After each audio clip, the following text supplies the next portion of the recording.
Hai Sobat ATLM, video kali ini saya akan share tips dan trik menjawab soal hukum dengan cepat dan tepat. Simak terus ya.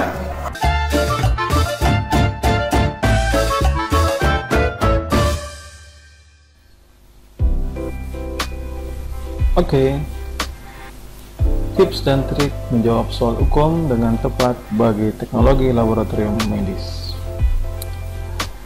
Sobat ATLM, saat ini ujian kompetensi itu menjadi momok yang menakutkan bagi beberapa tenaga kesehatan, bahkan hampir semua tenaga kesehatan kalau saya lihat.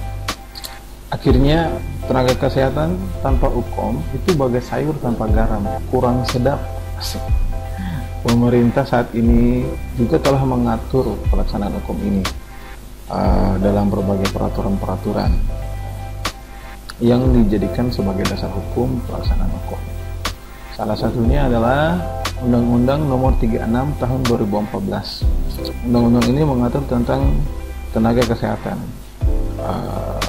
mulai regulasi, registrasi, sampai perizinan. Ini diatur dalam undang-undang ini. Nah, mahasiswa yang menjalankan studi di pendidikan vokasi dan ataupun profesi itu harus mengikuti ujian kompetensi nasional.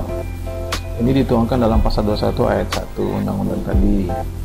Nah, dipertegas lagi bahwa hukum ini ditujukan untuk mengukur capaian standar kompetensi lulusan yang memiliki standar kompetensi kinerja. Ini di pasal 21 ayat 5. Nah, bagi ATLM atau tenaga kesehatan yang lulus ujian kompetensi itu berhak memiliki sertifikat kompetensi atau yang kita kenal dengan Serkom. Ini di pasal 21 ayat 5. Nah, ini contohnya surat sertifikat kompetensi. Lalu, apa hubungannya mahasiswa dengan undang-undang tenaga kesehatan ini? Nah, tenaga kesehatan yang menjalankan praktik wajib memiliki STR atau yang kita kenal dengan surat tanda registrasi. Ini dituangkan di pasal 44 ayat 1. Untuk memperoleh STR itu, tenaga kesehatan harus memenuhi persyaratan. Salah satu syarat yang dipenuhi adalah wajib memiliki sertifikat kompetensi atau yang kita kenal dengan Serkom. Di pasal 44 ayat 3 dibunyikan. Ini contoh sertifikat kompetensi. Jadi, bagi mahasiswa kesehatan, vokasi dan profesi, jika ingin praktik nantinya, itu yang pertama harus memiliki STR. Yang kedua harus sudah punya sertifikat kompetensi. Dan yang ketiga harus sudah lulus ujian kompetensi. Jadi alurnya, tenaga kesehatan atau ATLM tidak bisa memiliki STR kalau belum punya sertifikat kompetensi. Tidak bisa memiliki Serkom kalau belum lulus ujian kompetensi atau UKOM.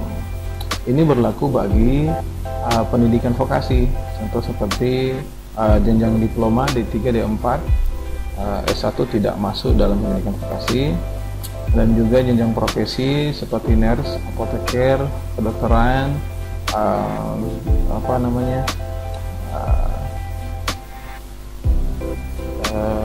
farmasi, dan beberapa profesi lainnya. Untuk analis, saat ini program profesi belum ada, yang ada hanya pendidikan vokasi dan jenjang magister terapan di S2. Tapi untuk STR hanya berlaku bagi jenjang D3 dan D4. Oke, next. Untuk itu, bagaimana sih tips dan trik agar lulus ujian kompetensi bagi ahli teknologi laboratorium medis? Nah, saat ini tantangan dari ujian kompetensi selain mengharuskan pengetahuan dan wawasan, juga yang paling berat adalah manajemen waktu. Dari berbagai sumber yang kami tanyai, para peserta hukum itu menegaskan bahwa awalnya lancar-lancar menjawab soalnya. Namun ternyata 50% dari total soal yang dikerjakan, waktu sisa itu berkisar 30 menitan. Nah, tidak sempoyongan tuh. Akhirnya dia hanya butuh 30 menit untuk menyelesaikan 80% soal lagi. Kenapa tidak?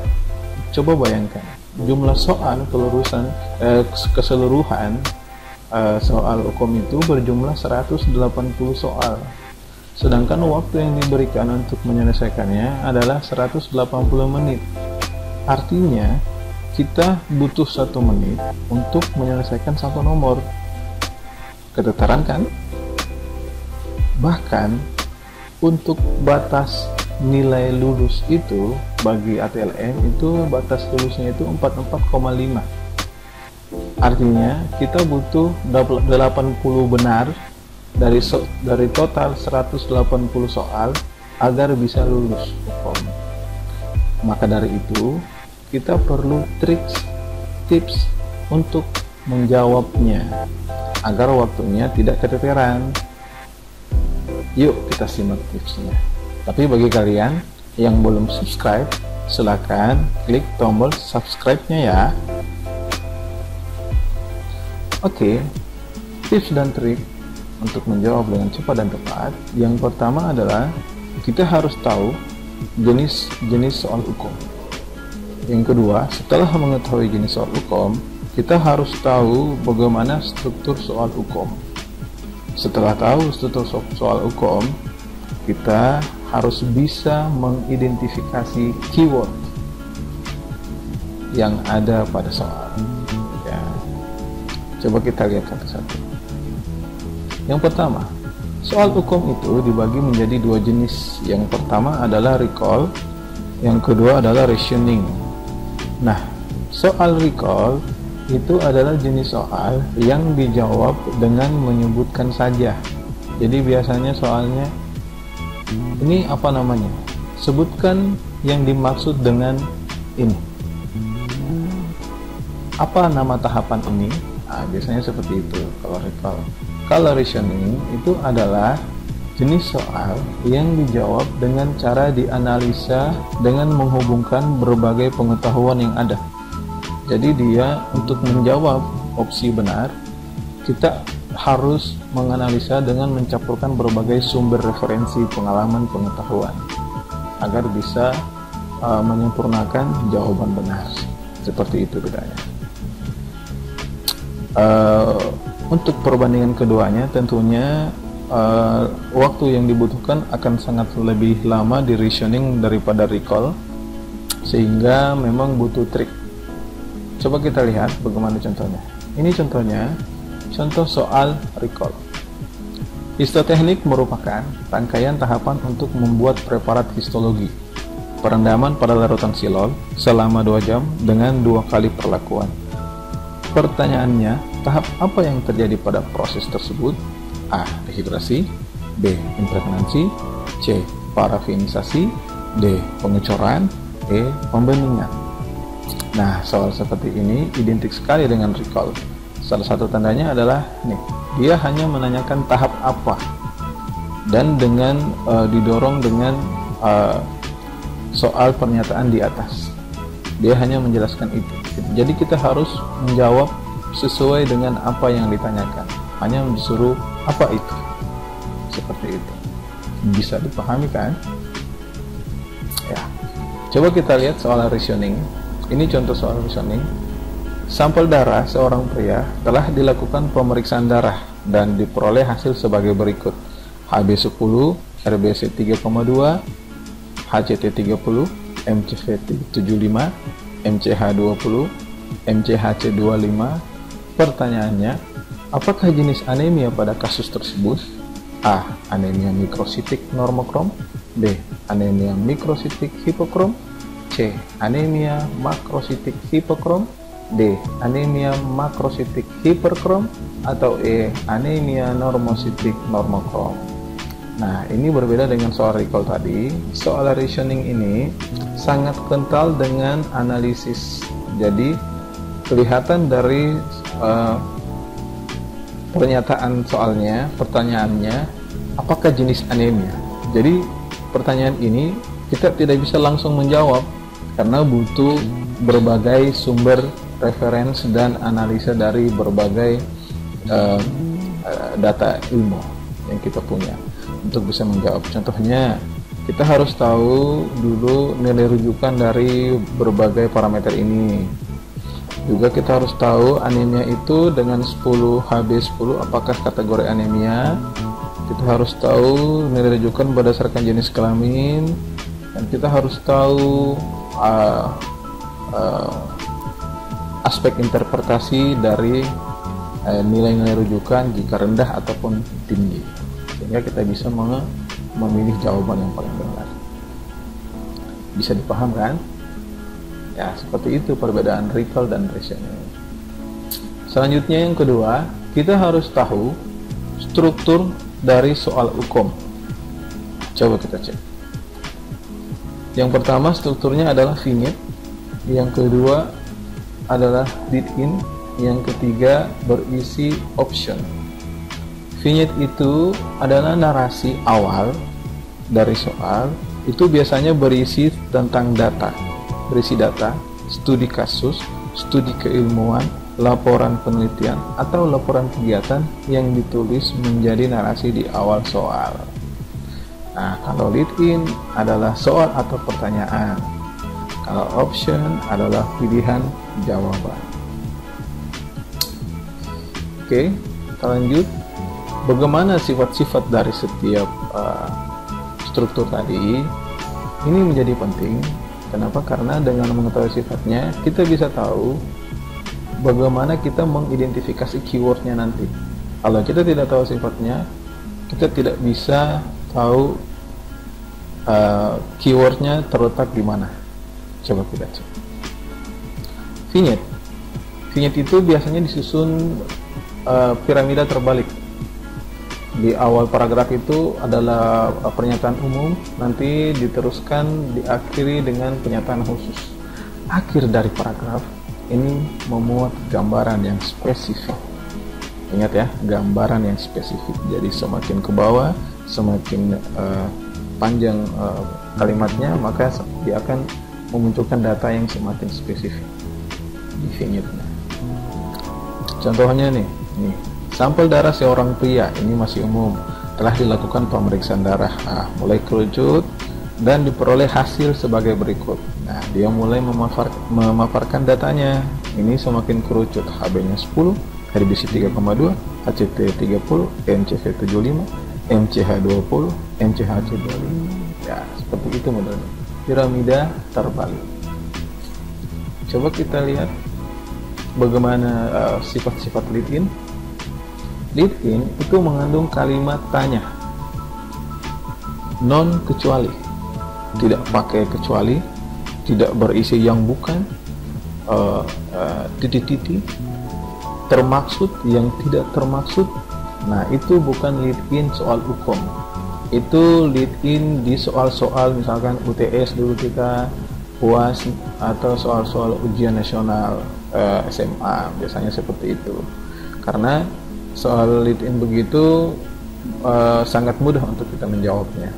Tapi untuk hukum tidak mengandung itu. Dia mengandung kalimat tanya. Apakah yang dimaksud dengan pernyataan di atas? Apakah nama tahapan itu? Dan yang harus dicatat bahwa lead-in akan mengarahkan kita kepada jawaban.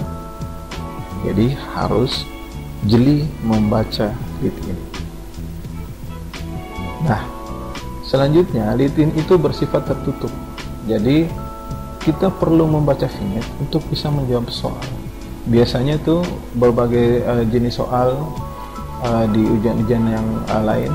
Biasanya kita cukup baca lead-in-nya, kita sudah bisa jawab opsi yang benar. Tapi di soal hukum tidak seperti itu. Tidak cukup kita membaca lead-in untuk bisa menjawab soalnya. Kita harus membaca vignette agar bisa memilih jawaban benar. Itulah sifat lead-in yang bersifat tertutup. Cara mengidentifikasi sifat tertutupnya, ditutup aja vignette-nya. Nanti dilihat aja lead-in-nya, pasti kita tidak bisa menjawab apakah ini jawabannya. Coba kita lihat contohnya. Nih, tahapan apa yang terjadi pada proses tersebut? Lihat kan? Tanpa vignette, kita tidak tahu apa jawabannya. Yang kedua, apakah jenis anemia pada kasus tersebut? Ya kan? Kita tidak bisa jawab tanpa ada vignette. Nah, ini model lead-in tertutup. Nah, opsi untuk option sifat-sifatnya adalah terdiri dari 5 jenis opsi, 5 opsi, 1 jawaban benar, 4 distraktor. Nah, semua pilihan jawaban itu rasional, tidak ada jawaban yang tidak rasional. Contohnya itu biasanya soal-soal ujian dulu dari 5 A, B, C, D, E itu A lagi bahas, soalnya lagi bahas hematologi, pilihan jawabannya hematologi, yang kedua bakteri, yang ketiga tanah, yang keempat air. Tidak seperti itu, dia tidak sejauh itu, makanya soalnya itu akan saling berkesinambungan dan saling berkaitan, saling berdekatan. Jadi kalau soalnya hematologi, pasti opsinya opsi hematologi, seperti itu. Dan kita hanya memilih jawaban paling benar. Jawaban paling benar itu bisa dideteksi bergantung pada vignette dan lead-in. Ya, sudah mulai terlihat bagaimana cara kita mengidentifikasi. Contoh, ini contohnya: dehidrasi, impregnansi, C parafinisasi, D pengecoran, atau E pembandingan. Nah, coba lihat 5 opsi jawaban ini. Jadi adalah kelima-limanya adalah tahapan di sitohistoteknologi. Ya, jadi kalau dia jawabannya tidak rasional, nanti A dehidrasi, yang B itu masuk pap smear, yang C itu masuk hapusan darah. Nah, itu contoh sifat-sifat option yang tidak rasional, tidak berkaitan. Nah, ini contoh utuh dari soal UKOM. Ini adalah soal UKOM yang saya ambil dari bank soal regional 7. Coba kita lihat. Nah, yang di atas ini adalah bagian vignette, yang di tengah ini adalah bagian lead-in, dan yang paling bawah ini adalah option. Yang ketiga, tahap ketiga adalah kita harus mengidentifikasi keyword. Nah, seperti sudah diutarakan sebelumnya, keyword itu akan membantu kita memilih jawaban yang paling benar. Nah, keyword itu terletak di mana? Keyword itu terletak di vignette dan di lead-in. Jadi kedua ini kita harus deteksi dengan jeli kedua aspek ini untuk mengetahui keywordnya. Nah, sebentar saya akan perlihatkan bagaimana cara mendeteksi keyword di kedua ini dan triknya seperti apa. Nah, tapi bagi kalian yang merasa bermanfaat video ini, silakan klik subscribe-nya untuk mendapatkan info selanjutnya kami. Kita lanjut, bagaimana? Kita langsung ke penerapan soal. Nah, ini salah satu soal tadi. Jika dianalisa soal ini adalah soal hematologi. Jadi ketika kita membaca soal ini, kita harus berpikir seperti ini. Pertama, mengidentifikasi vignette, lead-in, option. Yang kedua, kita langsung berpikir keyword, mencari keyword. Yang pertama, keyword dicari di lead-in. Ini kelihatan, keyword di lead-in adalah anemia. Nah, keyword di lead-in ini akan berkaitan dengan keyword di vignette. Jadi tahap kedua adalah mencari keyword di vignette. Setelah menemukan keyword di lead-in, anemia, kemudian kaitkan dengan di vignette. Apa yang berkaitan dengan anemia di vignette? Oh, HB. HB ini akan berkaitan dengan jenis kelamin. Ya, 10 gram ini untuk jenis kelamin pria, apakah rendah, apakah anemia? Ya. Setelah itu, jenisnya apa? Untuk mengetahui jenisnya, tidak cukup hanya mengetahui HB-nya dan jenis kelaminnya, kita harus mengetahui apa? MCV dan MCHC, karena kedua ini yang akan menentukan ukuran dan warna dari eritrosit. Nah, maka jadilah ini menjadi deteksi keyword. Kita bisa mendeteksinya. Setelah itu, setelah kita bisa mendeteksi keyword, kita langsung berpikir ke pengetahuan, ke keilmuan, langsung mengambil berbagai referensi. Nilai normal contohnya. Oh, nilai normal MCV itu 82 sampai 100. Sedangkan ini 75. Kalau seperti ini berarti rendah. Artinya kalau dia rendah, interpretasinya disebut microcity.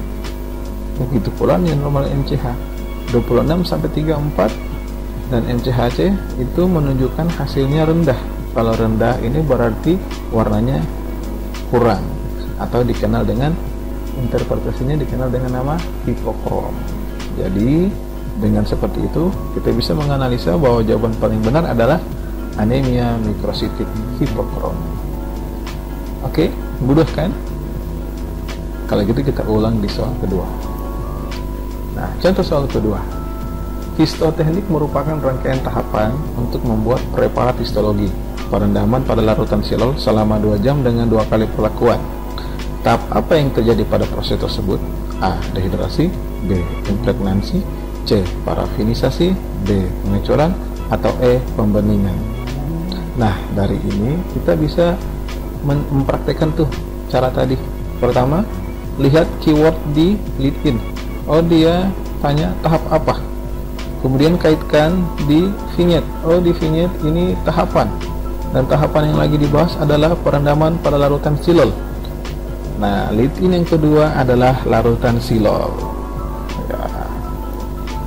Dan setelah mengetahui keywordnya, kita langsung mengambil referensi pengetahuan bahwa perendaman dengan silol itu, silol merupakan larutan clearing agent yang berfungsi membeningkan, mengclearing, membuat jadi bening. Sehingga kita bisa memilih jawaban paling benar adalah pembeningan E. Oke, mudah kan? Kita tes lagi di soal ketiga. Nah, seorang atlet yang bertugas di puskesmas mendapatkan sampel darah pasien untuk diperiksa jumlah eritrosit dengan menggunakan kamar hitung infrared Neubauer. Darah diisap dengan menggunakan garis tanda 0,5, kemudian cairan pengencer sampai garis tanda 101. Pengenceran darah 200 kali, jumlah eritrosit dalam 5 bidang kali 16 peta kecil adalah 450. Pertanyaannya, berapakah jumlah eritrosit per milimeter kubik darah? A. 2,5 juta, B. 3,5 juta, C. 4,5 juta, D. 5,5 juta, atau E. 6,5 juta. Nah, coba kita praktekkan. Tuh, sudah kelihatan kan keyword di vignette, di lead-in maksud saya ya, jumlah eritrosit. Di lead-in itu keywordnya jumlah eritrosit, kemudian dia akan mengarahkan kita kepada keyword di vignette. Kenapa bisa eritrosit? 101, garis tanda 101 itu untuk pipet eritrosit yang warna merah. Ya, setelah itu vignette-nya, keyword di vignette lagi adalah 450 jumlah sel. Nah, barulah kemudian kita setelah menemukan keyword, kemudian kita mengambil referensi keilmuan dengan menghitung eritrosit itu dengan rumus seperti apa. Oh, ternyata rumusnya 10.000 dikali N. Kalau leukosit itu 50 dikali N. Karena ini eritrosit, makanya menggunakan rumus eritrosit 10.000 kali N. N ini jumlah sel yang dihitung. Ya, jadi 10.000 kali 450, jadinya jawaban paling benar adalah 4,5 juta. Mudah kan? Ya, semoga bisa diikuti ya. Nah, untuk latihan di rumah, kami berikan 2 contoh soal yang bisa dipraktekkan dengan teknik tadi. Caranya, coba ditemukan keywordnya dan pilihlah jawaban yang benar. Ya, nanti jawabannya boleh silakan ditulis jawabannya di kolom komentar. Nanti kita akan coba bahas, kita diskusikan satu persatu. Oke? Nah, Ini contoh soalnya. Nah, ini seorang ATLM yang bertugas di puskesmas mendapatkan sampel darah pasien untuk diperiksa jumlah eritrosit dengan menggunakan kamar hitung infrared Neugebauer. Darah dihisap dengan menggunakan garis tangan 0,5, kemudian cairan pengencer sampai garis tangan 101, pengenceran darah 200 kali, jumlah eritrosit dalam 5 bidang kali 16 petak kecil adalah 450.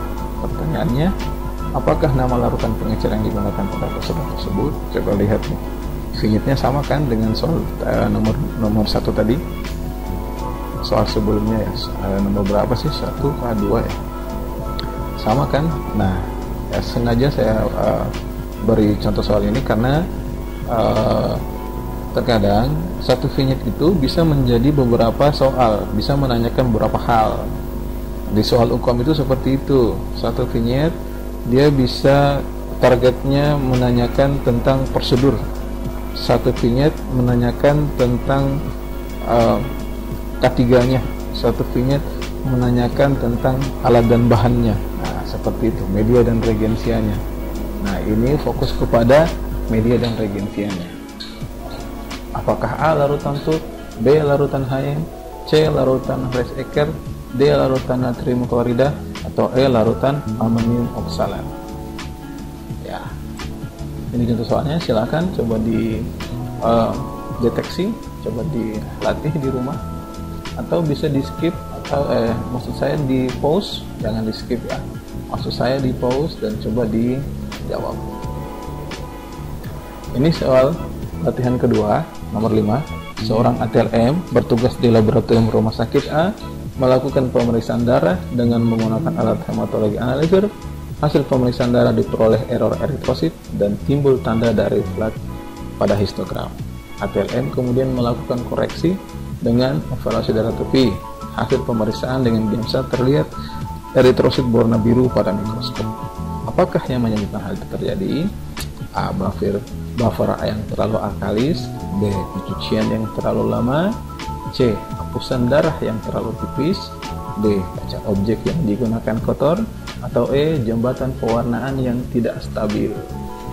Ya, coba dipraktekkan ya dengan metode tadi. Kalau dilihat memang soal ini cukup panjang, dia memakan 4 baris. Maka dari itu dengan teknik mencari keyword, kita tidak perlu membaca semua, tapi membaca dengan mencari keyword. Akhirnya cara membaca kita cepat, hanya terfokus mencari keyword, sehingga kita tidak terputar dengan narasi yang ada pada vignette. Nah, itu yang biasa membuat beberapa peserta uji kom itu kehabisan waktu, karena satu kali baca belum dapat, dua kali belum dapat, nanti ketiga kali baca diulang baru dapat. Nah, kita hanya fokus, trik ini hanya fokus mencari keyword dengan memanfaatkan pola kerangka dari jenis dan struktur UKOM, soal UKOM. Oke? Semoga bisa diikuti. Demikian, yang belum silahkan subscribe karena kami akan share video yang lebih menarik dan bermanfaat lagi. Halo, demikian tips dan triknya bagi kalian yang ingin request, diskusi, atau menanyakan sesuatu. Silahkan tulis di kolom komentar di bawah ini ya. Nanti kita akan bahas satu persatu. Oke? Sampai ketemu lagi. Semoga bermanfaat.